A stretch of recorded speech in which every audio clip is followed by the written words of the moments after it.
আসসালামু আলাইকুম, স্বাগতম সবাইকে। নতুন আরেকটি ভিডিও নিয়ে চলে এসেছি। আজকে শুক্রবার, সবাইকে জুম্মা মোবারক। তো প্রায় 1 মাস পরে আব্বার বাসায় আসলাম। বড় আপু গিয়েছে আগস্টের 8 তারিখে, আর আজকে সেপ্টেম্বরের 6 তারিখ। তো এই তো আপুকে অনেক মিস করতেছি। আব্বার বাসায় দাওয়াত দিয়েছে, আসছি। আসলে বাবার বাড়িতে দাওয়াত লাগে না, কিন্তু মেজো আপু আসছে তো বলছে, সেজন্য আসছে আর কি। তো এই তো আমরা আর কি এখন শুক্রবারে আমাদের সবার ভাই বোনরা সব একসাথে আর কি দেখা হয়ে যাবে ছোট ছুটির দিন, সেজন্য আর কি আব্বা বলছে, তাই চলে এসেছি।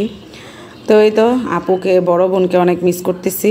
তো সবাই জুম্মার নামাজ পড়ে এসেছে। তো এই যে টেবিলে খেতে দিয়েছে, জামাইরা বসেছে আগে, আর সাথে আব্বা।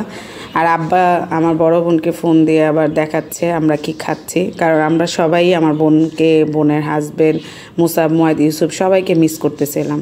তো আজকে ছিল হলো কাবাব, রুই মাছ ভাজি, রোস্ট আর গরু। আসলে খাওয়া দাওয়া তো মেন না, মেন হলো সবাই একসাথে হওয়া। আর এতদিন তো কত হইহুল্লোড় ছিল, বড় আপু ছিল, আমরা বাসার ভাই বোনরা সবাই ছিল। এখন আবার বড় আপু নাই, সে তার জায়গায় চলে গিয়েছে সংসারে। তো এই তো বিকালবেলা খাওয়া দাওয়া করে ছাদে এসেছি আব্বার বাসায়। এত সুন্দর পরিবেশ, খুবই ভালো লাগতেছিল।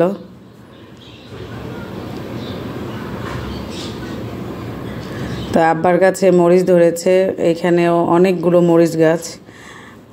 তো এগুলো দেশি মরিচ আর কি। তো অনেক মরিচ ধরে আছে। এই মরিচগুলো ছোট ছোট হইলেও কিন্তু অনেক ঝাল। আর এই যে লেবু গাছে লেবু ধরে আছে, এটা আমার মেজো বোন বিচি থেকে গাছ করেছিল, বিচি লাগাইছিল মাটিতে, তারপর গাছ হয়েছে, সেটাতে আবার ফল হয়েছে।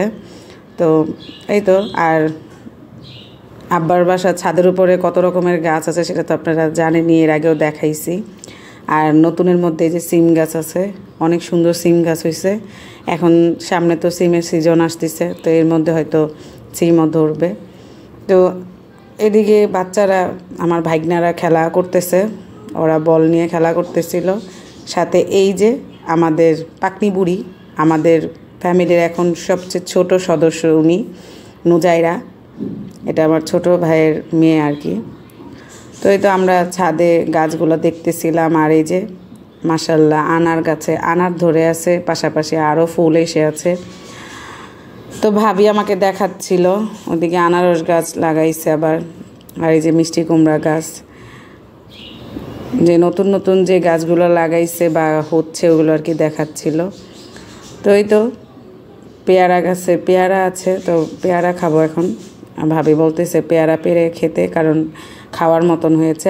আর আমার যতটুকু ধারণা যে এই পেয়ারা গাছগুলো সিজনে অনেক বড় বড় পেয়ারা হয়, আর সিজন ছাড়া মনে হয় এরকম ছোট ছোট হয় এখন।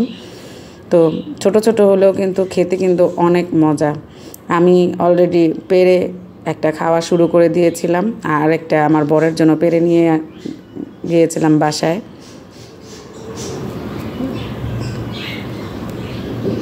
তো এই পেয়ারাটা প্রায় অনেক 2-3 বছর ধরে আমাদেরকে পেয়ারা দিচ্ছে, আর আমরা খাচ্ছি। মাশাল্লাহ অনেক ভালো একটা জাত ছিল আর কি। তো এই যে উনিও পেয়ারা খাবে, তাই ওনাকে সাথতেছি।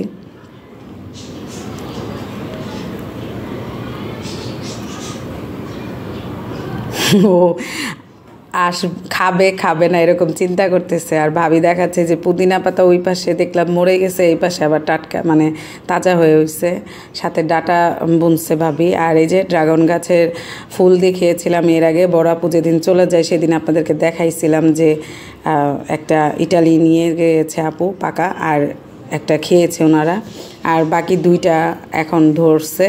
এগুলো পাকলে ইনশাল্লাহ যদি ভাগ্যে থাকে আমি খাবো। আর এটা হলো আমার ওই লেবু গাছ। তো এই তো এখনও লেবু গাছে লেবু তেমন নাই, ফুল আসতেছে এখন, হালকা পাতলা কয়েকটা লেবু আছে। তো এই তো বিকালবেলা এই ছাদে আসলে কিন্তু আব্বার বাসার ছাদে ছোটোবেলা থেকেই আব্বার বাসায় বিকালবেলা যখন ছাদে উঠি খুবই ভালো লাগে, মন ভালো হয়ে যায়। আর এই যে সন্ধ্যার দিকে ভাবিরা নাস্তার জন্য প্রিপারেশন নিচ্ছে জামাইদেরকে, এটা হলো মাংস পিঠা বানিয়ে দিচ্ছে। আর এই যে ভাবি একদিকে বানাচ্ছে আর এদিকে আমার ছোটো ভাইয়ের বউ ভাজতেছে, তো এই যে জামাইদেরকে খেতে দিচ্ছে, সাথে মিষ্টিও দিয়েছিল। আমি আর ওইগুলো ভিডিও করিনি, তো সব খাচ্ছে, গল্প করতেছে। তো এই তো আজকের ভিডিওটা কেমন হয়েছে অবশ্যই কিন্তু আমাকে কমেন্টস করে জানাবেন, ভালো লাগলে একটা করে লাইক দিয়ে দিবেন। আর ভাবি দেখেন কি সুন্দর করে পিঠা বানাচ্ছে। আর এই তো পিঠা খেয়েছিলাম, মিষ্টি খেয়েছিলাম, তারপরে ভাবি চা দিয়েছিল। আর আব্বার বাসায় গেলে তো খাওয়ার উপরে খাওয়া, একটার পর একটা খাবার খেতেই থাকি, মুখ বন্ধ থাকে না আর কি। তো আর বাসায় যেহেতু ভাইস্তা ভাইগনা সবাই আছে, সারাক্ষণই দুষ্টামি চলতেই থাকে। তো এই তো সবাই ভালো থাকবেন, সুস্থ থাকবেন, আমার পাশে থাকবেন, ইউটিউব চ্যানেলটা সাবস্ক্রাইব করে আর ফেসবুক চ্যানেলটাকে ফলো দিয়ে। আল্লাহ হাফেজ।